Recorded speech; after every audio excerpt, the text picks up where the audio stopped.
Does a chiropractic adjustment make you better? How do you tell if you're better? And when will you get better? These are the questions that we talk about on today's episode. We are talking to a chiropractor and a chiropractic assistant, so it makes for a really fun conversation. One of the things the doctor said that spiked my curiosity was he said he stopped trying to anticipate what would happen. He also said that he tells people, I don't know what you need, but you just got it. If that has got your neurons firing, if you're curious about this conversation, then I'm excited to share it with you. I'm Jenna Quinton, founder of Adjuster Media and host of What Chiropractic Doesn't Cure, Stories of Innate. There is more information in the show notes for you, so be sure to check it out. Today on What Chiropractic Doesn't Cure, Stories of Innate, I have Dr. Matthew Alvord and chiropractic assistant extraordinaire, Vicki Fox. So welcome. Thanks for having us. All right, so first off, Dr. Alvord, would you tell us where you are, what you do? I'm a chiropractor. I live in Minnesota. I practice in Eden Prairie, which is a nice sounding town. Awesome. And when you say chiropractor, a lot of people think, oh, you must take care of a lot of neck pain, a lot of back pain. What is it that you do? Yeah, it's funny. A lot of times I don't even like to tell people I'm a chiropractor because it's basically negative brand imaging from the get-go. Because whatever they're thinking, it's wrong. I always tell them, whatever you think chiropractic is, it's wrong. So let's just try to start carte blanche. And so, really what I do is I find interference in their life. One way I like to come at it from a bunch of angles. One thing I like to say is when you go to another provider, you're going to the doctor. When you come to me, you're walking in the door with the doctor. That is a beautiful way to talk about that. So we will get into it. So Vicki, I'd love to know, how did you get into chiropractic? Why are you in this world? First of all, I love your podcast, Jenna, and I love that you start out with people sharing stories, and we all have a story. And my story began 25 years ago. I've been actually serving alongside Dr. Alvord. I'm in my 16th year here at Creation Chiropractic, but my family and I have all been practice members here for 25 years. So I have my second oldest is now 26, and she was 1 year old when I met Dr. Alvord because I had severe neck pain and I couldn't turn my head. This child was an all-natural VBAC baby, not vaccinated. I had 2 birth doulas and a massage therapist with me. I did everything right, exclusively breastfed, and yet she had sensory integration disorder. She had constant ear infections with ruptured eardrum twice, loads of antibiotics the first year of life. And I'm like, I'm doing everything right. What is happening? And she only slept 20 minutes at a time forever, morning, noon, and night. And so I wanted to find a way to relieve this neck pain. And my girlfriend said, why don't you just find a chiropractor? Because that's what they do, is fix necks and backs. And I didn't want to take another pharmaceutical medication because at the time, at age 31, I was on 14 pharmaceutical medications a day. I was born really sick. I was in the hospital most of my life. The first 2 years of my life I spent in the hospital and on a lot of medications. So I met Dr. Alvord, and the first thing he said is, I can't promise that your neck pain is going to go away. And I thought, well, what kind of specialist are you? I don't even know what this is. So long story short is, through that orientation, I had a general idea that this was very different, still had no clue what it was, but I started getting chiropractic care and that neck pain went away. But I also had scheduled double carpal tunnel surgery and my fingers started getting better, not right away, but they started feeling different. And I remember asking, what are you doing for my hands? I've had PT and all sorts of different things done for my wrists and my hands and my arms for the past decade because I'm a cosmetologist, but yet you're working with the second bone in my neck and I'm feeling a change, not really better or worse, but something different. So I was able to postpone that surgery. And after a year, I was able to cancel that surgery and I got off of half of my pharmaceutical medications. After 3 years, I got off of all 14. And within the first week, Dr. Alvord said, well, your family needs to get in. And I said, well, at the time I had a 1-year-old and 3-year-old. I'm like, you can't do this to kids. But it was just so different. I just trusted and brought my kids in and my husband, and my 1-year-old started getting better. So now I have 4 daughters. They all get checked weekly for vertebral subluxations. And we're all advocates for the amazing power of chiropractic care. That's awesome. I love so many pieces of that because, like you said, you're doing everything right. And I feel like as moms, we have so many moms who are looking for that piece of the puzzle where they say, like, I've done all of these things that I've seen and heard to live a vibrant life, to live naturally. They already are beginning to understand that the body can do this. So it's an amazing, powerful thing to find that other answer. And yeah, what was it like for your baby? You said that she had sensory integration issues, ear infections. What was kind of her journey of improvement? So, her eardrum had ruptured twice within the first year of life. And again, this is a doctor that told me he couldn't even promise my neck pain was going to go away. He promised to remove interference from my nervous system and allow the power that made us heal us, but we're limited matter. So there's some things that may not be caused by vertebral subluxations, but you'll always be better with a clear nervous system. So that's a big load to put in somebody's head that has grown up in a medical paradigm. But here I have this little life in front of me struggling, and they started getting care. And my daughter, Talon, she's now 26, never had another ear infection after she began care. Now, did she get sick? Yes. But her illnesses became less and less severe. She never needed antibiotics again. And then it was spaced out instead of one on top of the next. Her immune system started to get stronger. So now as adults, as young adults, they don't get sick. My son-in-law and future son-in-law both come in weekly to get checked. And we just have a chiropractic family. My mom lives with me. She moved in with me 3 years ago. She'll be 85. She gets checked regularly. She doesn't take any medications. She doesn't need them. And so it's really living your life. It's not just something we do, like we get chiropractic care. It's you look through that lens at everything in the world through this chiropractic lens. And that's, I think, something that is such a blessing for me to be able to raise my kids that way. Yeah. Well, Dr. Alvord, I have a question for you because Vicki talked about that she had been ill for so long as a child and things. How does that play into somebody's healing when, we would all love for something to be immediate and instantaneous, but just taking her story, for example, of having been sick as a child, what was her journey in healing from your perspective? Well, my stage of practice, I've stopped trying to anticipate anything. All my focus is on, are they clear or not? Because the rest of it's guesswork. And I've had too many situations where somebody has back pain that started a week ago, but had chronic migraines for 40 years, and I adjust them once and the migraines are gone, but the back pain, it takes weeks or months for it to go away. But the chronic migraines from 40 years ago are gone immediately. So walk that one out. Probably one of the greatest illusions of chiropractic is that things go away when you get care. Because that's exactly why people slot whatever provider they do is to have things go away. So if it goes away with an adjustment or it goes away with standing on your head, what's the difference? If we don't delineate that, who cares, right? I mean, Sid Williams said one of the best ways to get rid of a headache is the guillotine, but I wouldn't recommend it. So, and he also said something, I love real short, concise stuff that's congruent with what we do. But, in his Southern accent, when he adjusts people, he'd always say, you're better. You're better. And that in itself, you can walk out what that means. You could say you have a diagnosis, you don't feel a certain way or whatever. But that's really probably the most congruent thing to tell people is you're better. One of my favorite things to tell people when I adjust them is I don't know what you need, but you just got it. Okay? The other aspect is this whole dynamic of what better even means. I can give you a case where a guy started because he had a friend whose hearing problems went away in our office, right? Well, we all know the famous guy, the first guy whose hearing improved. But he started care, and within a matter of weeks, he kept telling me his hearing wasn't improving, that all of a sudden his sleep disorder he was taking drugs for was going away, his acid reflux went away, but he eventually had to get fitted for hearing aids. So do we say he got better or he didn't get better? The reason why he came in didn't get better, but he had other fruits on the back end of that.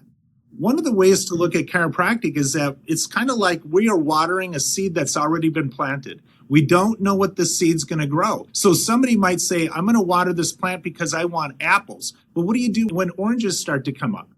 You don't curse the oranges, right? And if apples never come up, it doesn't mean it didn't work for that seed, right? So it's above our pay grade to know any of that stuff, much less get people too caught up into that, because it's like working out. If people lose their weight and they're only there to lose weight, they quit. If they don't lose their weight, they quit. Either way, they're going to quit. So we got to get them away from the whole getting better or not anything and onto why they even need chiropractic in the first place. Another dynamic is you can have somebody who's, their neck pain improves right away. Several months later, their allergies are better, but 6 months later, their asthma is better. If you ask them 3 months in, they'll go, hey, it did wonders for my neck pain and my allergies, but it didn't do anything for my asthma. So how long do you have before you even decide something's better? Vicki likes to say she was on half her medications a year into care, but it took 3 years to get off of everything. So even if we say you're better with chiropractic, when do we actually say that? And one last scenario, if you have somebody who starts care, let's say it's the third kid of a bunch of kids in the family, and that child has no symptoms at all, and they start getting adjusted and they have subluxations, you're clearing out their subluxations, they are better. Now, society would say they're not any better because they weren't bad to begin with. So the whole you're better aspect is a little loaded, and we always got to qualify it as a chiropractor because, as Reggie Gold said, it's not between medicine and everything else. It's between chiropractic and everything else. Yeah. Well, and that is all so important, that groundwork, because it is so easy to say, I have migraines, I need this to go away. And I'm always grateful for whatever thing prompts me to say, oh, something isn't right. I greet that migraine and say, oh, you're a good reminder that I am not well. And even if I'm not getting adjusted for that migraine, to say, thank you for the constipation that pops up in my kid that says, hey, signal. And I'm grateful for those things that bring people into chiropractic to find this out, because I think an important thing is, like you said, I love the visual of watering a seed. That seed is in all of us. That seed is in, Vicki's little 1-year-old. That seed is in her mother. And that's what I want more people to understand, is that seed of health and wellness and life is already in there. Yeah, and really, I call the gardener's dilemma. How do you make an oak tree? You can't. Your best shot is finding an acorn and taking care of it. That's it. And anything else, medicine or therapists, they try to prop up that tree with sticks and paint it green and call it good. And yet we want it to actually be healthy from the inside out, because we can't be held accountable for all the different other factors that are playing a role in that development of that seed. Yeah. So I'm curious. If a mother came into your practice today, much like Vicki saying, I'm doing all of the right things, and frustrated and presenting all of these symptoms, what would you tell her? Either one of you. Our whole construct with our orientation here is all based off of Reggie Gold's letter N. Are you familiar with Reggie Gold's letter N? Tell us about it.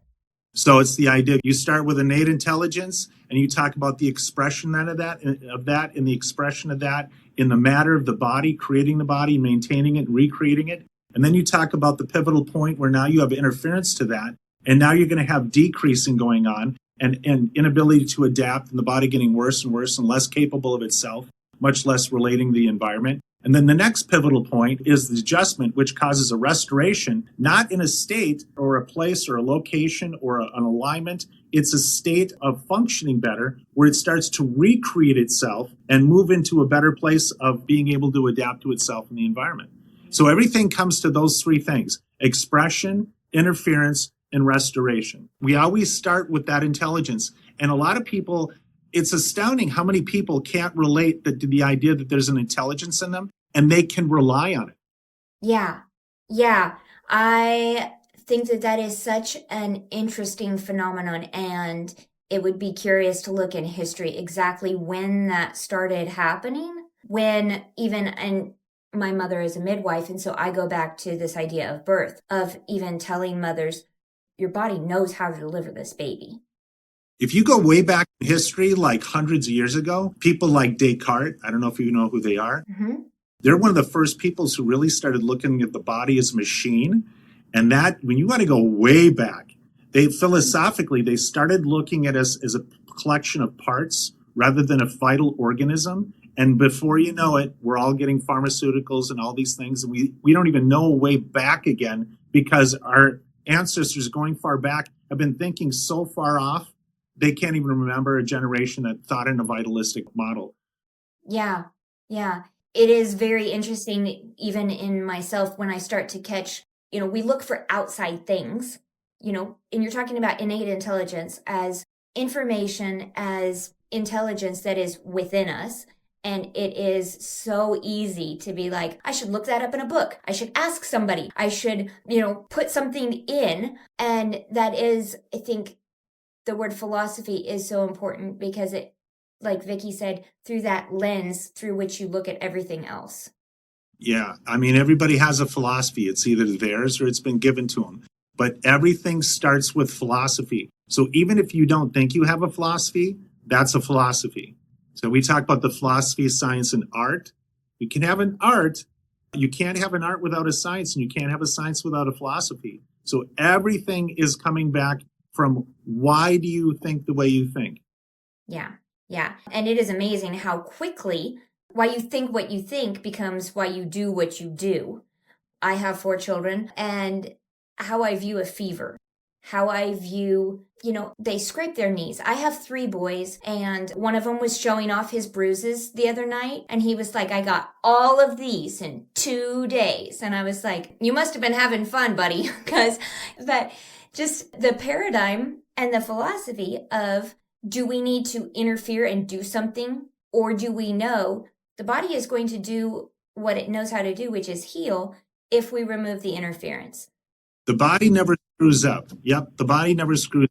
So even in a dim room, here's an analogy I use a lot. If you have a dim room, we don't curse the light that's in the room. If you trip in a dim room, you didn't trip over bad light. You just don't have enough of it.